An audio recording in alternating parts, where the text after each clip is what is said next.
Hi guys, I am back and I want you to take a minute and look at my screen. We are now on page 58, and on page 58, I want you to take a look at this three-step process for using the Pythagorean theorem. So again, think back to the video, the silent video that you watched at the beginning of class.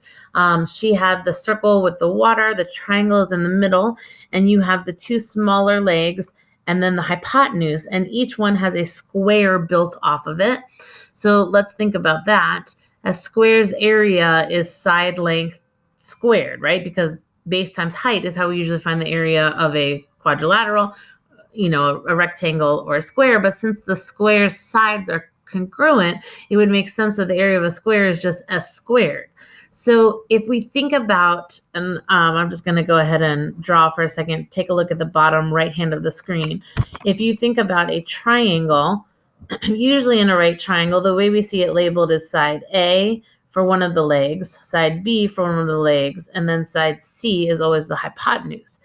In that video, you had the squares that were built off of each side length, and when she would turn, the water would empty from C and it would fill up A and B, and then vice versa. When she turned the circle, the water would then leave squares A and B and it would fill up C. Well, why does that work?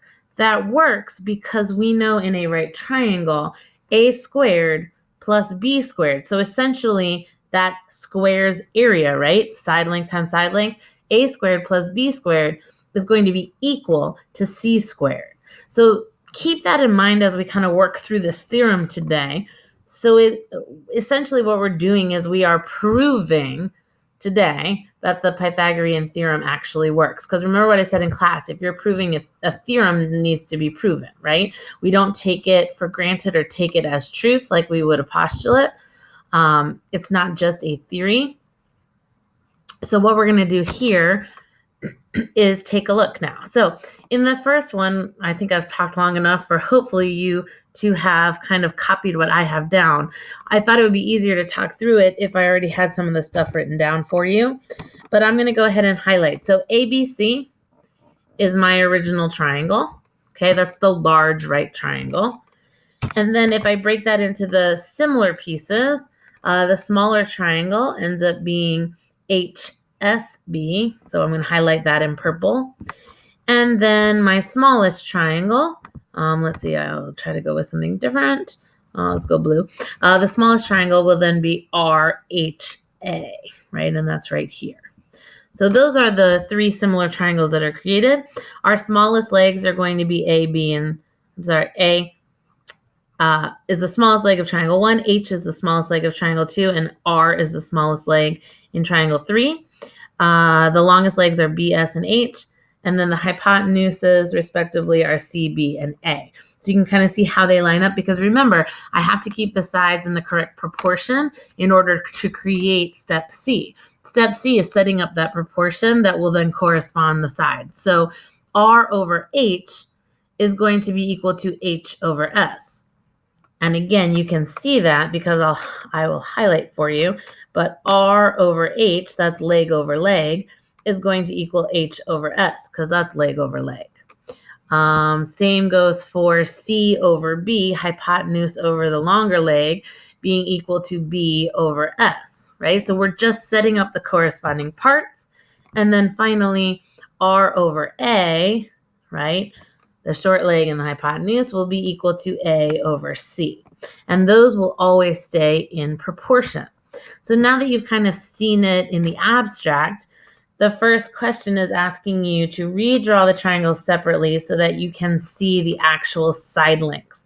This is where we're going to set up a proportion to solve for X, because if you're looking at our three, if you're looking at the picture in number 1, and then you can see the three triangles that I drew, I kind of put in the information that we knew, but we haven't actually solved yet. So this ends up being, and I'll put it in tentatively as an X, but this is going to be my side X, right? Because that's what we're going to solve for with our proportion. So if I know these side lengths and I can look at the two triangles, I can set up the proportion to make sure that the sides line up. So I can say that 6 over x, right, is going to be equal to 4 over 6. So I can set it up as 6 over x is equal to 4 over 6. This way the sides stay in proportion. They're correctly lined up. And then to solve, I'm just going to cross multiply. And I end up with 4x equals 36. And I'm going to move this out of my way, the page number. Okay. So then I'm just going to divide both sides by 4. And of course, that leaves me with x being equal to 9. So once I've solved that, it's going to open up some new possibilities for me. So that's the first thing I'm going to go ahead and put in. I'm going to get rid of my x, and I'm going to put in the side length of 9. So now I know the legs, right? I know the short and the long leg for both of the smaller triangles. From here, you can use the Pythagorean theorem to solve for the remaining side length, because I have proven already that if we square the two sides, it's going to be equal, just by looking at these similar triangles, it's going to be equal to that third, or the hypotenuse squared. So I can say that 4 squared plus 6 squared is going to equal, we can just call it c squared. And this is for this triangle right here. So of course, 16 plus 36 gives me 52, right? So 52 is equal to c squared. And to undo a square, I have to take the square root of both sides. And that leaves c equal to 7.21. Okay? Because the square root of 52, and again, you can use a calculator for any of these that you need to. The square root of 52 is 7 and 21/100ths. So once I know that, I can come back over to the larger triangle, because that's going to be the shortest leg of my biggest triangle. So 7.21 I'm going to draw in so that I have it. Okay. And then I can do the same thing. So I'm going to have you pause me now, and I want you to find the hypotenuse of the middle triangle, and then I want you to find the leg and the hypotenuse for the larger triangle. But remember, once you find, because these are shared relationships, once you find the hypotenuse of the middle triangle, you've actually found the longer leg of the large triangle. So do that one first, so it leads you to be able to set up your last one. So pause me, and then when you finished your calculations, you can come back and put it on, because I'm going to put up the answers for you. All right, so hopefully you just solved and you're not just listening to me. But once you solve your Pythagorean theorem for the second triangle, you're going to get 10.82 as the hypotenuse. I'm going to write that in. And once I know that, I know the leg. So I'm going to come over here and write in 10.82. Oh, it's really messy, sorry. And then I'm going to, hopefully you did the Pythagorean theorem one more time. And when you solve that, you came up with a hypotenuse of 13. So when you go back to put it all in, your triangle 1 had a small leg of 7.211, a long leg of 10.82, and a hypotenuse of 13.